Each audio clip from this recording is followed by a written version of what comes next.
This past winter, students at Windsor Central High School, a school in rural New York, organized a Gangster Night event at a local basketball game.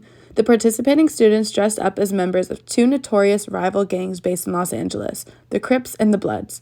Students wore baggy jeans and white tank tops, chunky chains, shower caps, and drew teardrops on their faces. They posted photos of the event on Snapchat and held up various hand signals.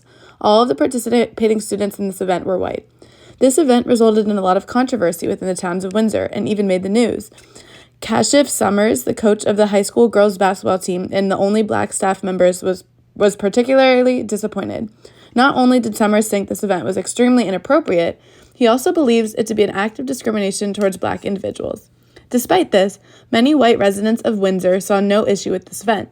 Several black current and former students explained that this type of bullying related to people of color has occurred at Windsor Central High School many times throughout the years, including the use of racial slurs, inappropriate symbols, costumes, and stereotypes. According to many students, all of these incidences went unaddressed by the school and staff. Although some students got reprimanded after Gangster Night due to breaking the school dress code, the school has yet to issue a public apology or even a statement regarding the event, and many white community members have yet to see an issue with this event. Mr. Summers hopes to see some change within the community and a resolution regarding Gangster Night, but does not expect much to change. After learning about this recent event, I personally was absolutely shocked. I am shocked that high school students thought that the scene was funny and harmless, and I am shocked and upset that the school district did almost nothing about it afterwards. After further processing this event, I can understand how younger high school students in a predominantly white area may not understand how an event like this could be seen as discriminatory. Even so, I feel like the adults of Windsor should be able to understand how this event can be seen as offensive, so I'm still shocked that most white residents did not see an issue with this. Aspects within the interpersonal communication model often affects how one receives and interprets a message. Specifically, our context, or our background and various experiences or identities that impact our thoughts and ideas, plays a big role. For example, I am from a predominantly white suburb in New Jersey, and it is definitely similar to Windsor, New York. I feel like this event is something that could have happened in my hometown.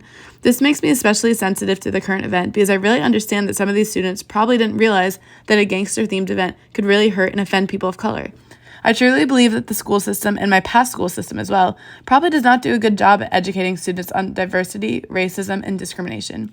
Additionally, I am a white student not too much older than these high schoolers. Being white makes this event seem like a much bigger act of racism than it may be for a black student. That being said, I was forced to take it upon myself to open my eyes to diversity and educate myself on this matter. It really hurts me to see that older and wiser Windsor residents were unable to do the same and saw no harm in the event. This current event relates to many concepts that have been discussed throughout the course so far. One topic includes implicit bias and microaggressions. Implicit bias is when you are unaware of your bias or prejudice against a group of people. In this instance, Windsor residents grew up in a predominantly white town and is potentially the root of their implicit biases towards people of color. Additionally, the gangster event itself can be an instance of a nonverbal microaggression, or subtle insults and mistreatments targeted at people due to their perceived identity. Although this case was most likely unintentional, dressing up as a black member of a gang can be an instance of mistreatment and discrimination towards black individuals.